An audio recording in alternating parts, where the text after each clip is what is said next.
Okay, looks good. Everybody sound good? Everybody good? 555. 555. I learned that term today, 555. So now because of our guest, JaySlay, I can sound a little bit more official. 555. Chris Ride, 555. What's up, y'all? How you doing out there? You don't want to wear your earphones? You're good? Oh. What? I'm just asking. Earphones. I'm just saying it would help. You don't have to. Well, we're still democracy in the WASH, at the WASH, on the WASH. Still democracy. We got JaySlay. Oh man, me and JaySlay been talking all week, and I was like, man, I gotta have the homie on the show. I gotta have him on the show so he can bestow the knowledge that he's been filling my ear canals with to the rest of you out there, and it's going to be a treat.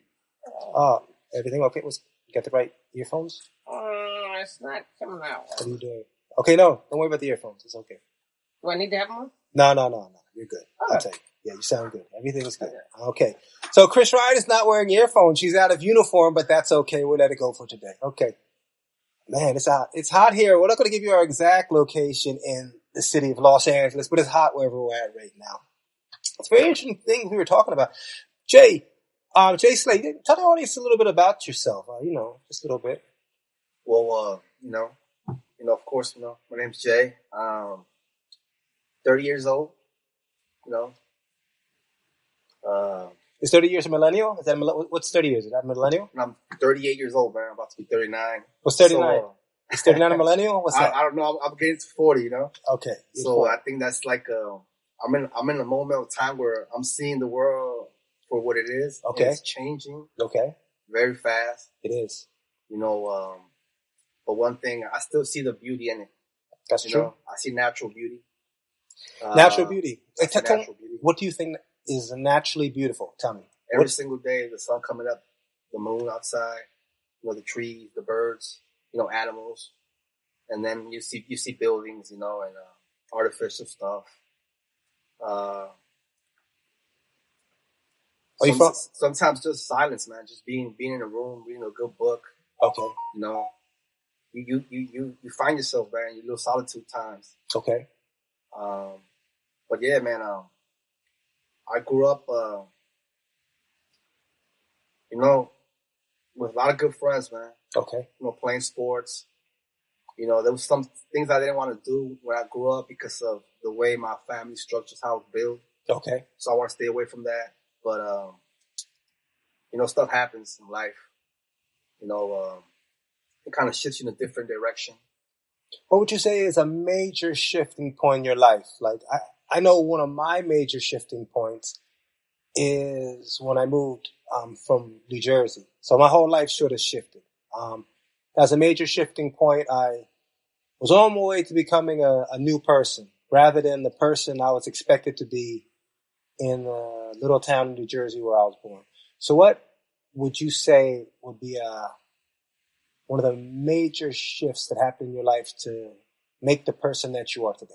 Very easy. July 22nd, 1999, the death of my father. Okay. That was he was kind of like my support. Okay. My friend. Okay. Like my mother. Mm-hmm. Kind of everything. He was everything to me. But, so when he passed on, which you will call the way that he went, it was pretty bad. But, one thing he left me was unconditional love. And he says that whatever happens in life, you're gonna see bumps in the road. Okay. What you gotta do is you gotta just get up and sometimes just sleep on it. It'll be another day the next day. So most of the stuff that he told me, he was an elderly man, man. He was 20 years older than my mother. So you could say when I was born, my oldest brother's 53. Okay. So you can see the big difference of age, Okay. But he would tell me most of the stuff that I'm talking to you right now, you're not going to understand until you're like in your 30s.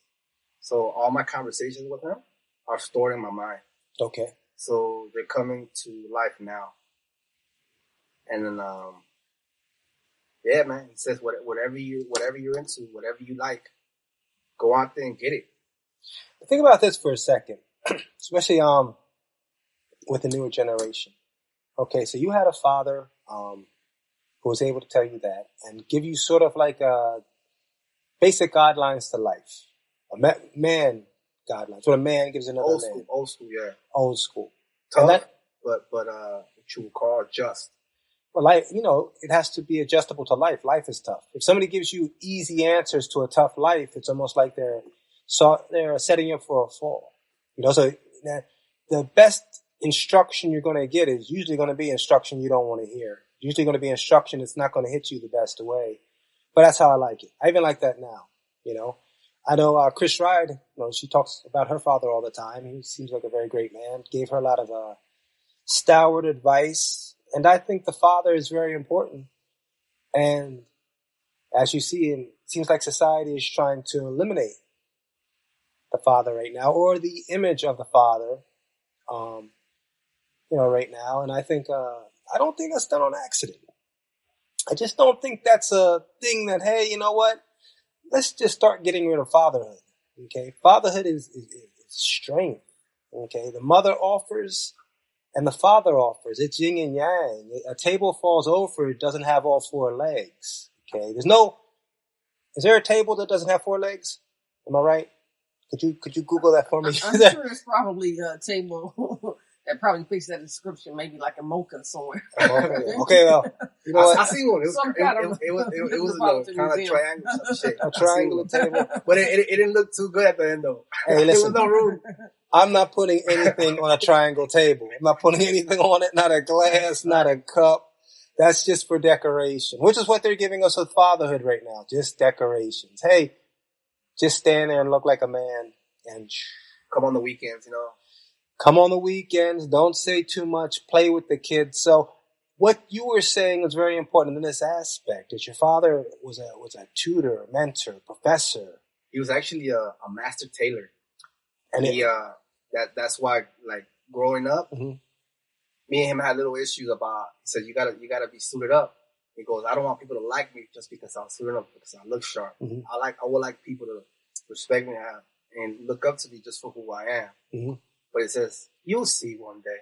Wow. And then when I did start working and they put me in that suit, it was a different, what you would call, vibe. The way people would treat you, the way they would open up doors for you, the service they gave you because they thought that you had money. He taught you perception. Yeah. He gave you a whole class on perception. But at the same time, he because he was a master tailor, so the orphans around the neighborhood where he worked at, he had a pretty big tailor shop. He actually adopted about 5 kids from the streets, had them live there, paid for their education, and he taught them a trade. And they all went their routes. And eventually they forgot about him, who helped them out. But he always said, you let people be them, you be you. So don't worry about them.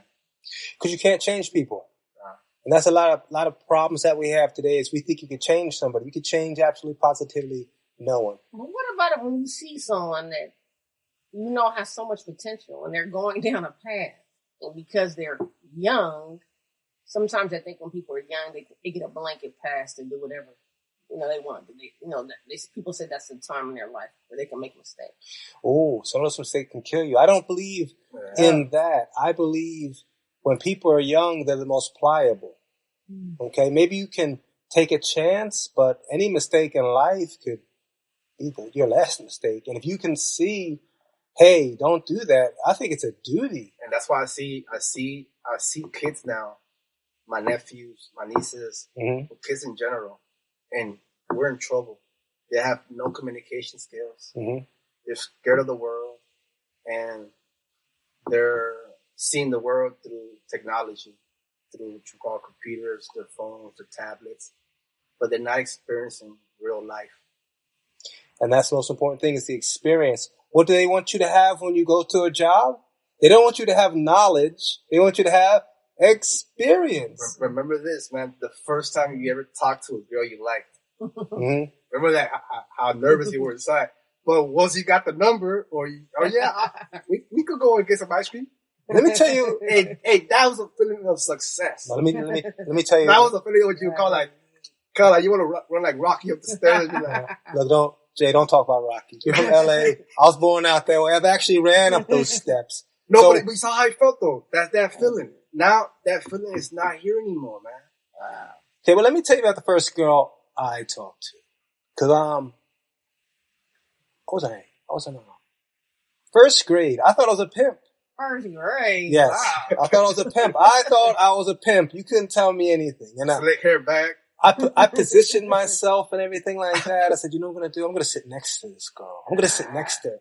So I was real nice to the teacher, raising my hand, all the answers. Eventually, I won't say what her name is because I'll give her no props. I'll give her respect, but no props.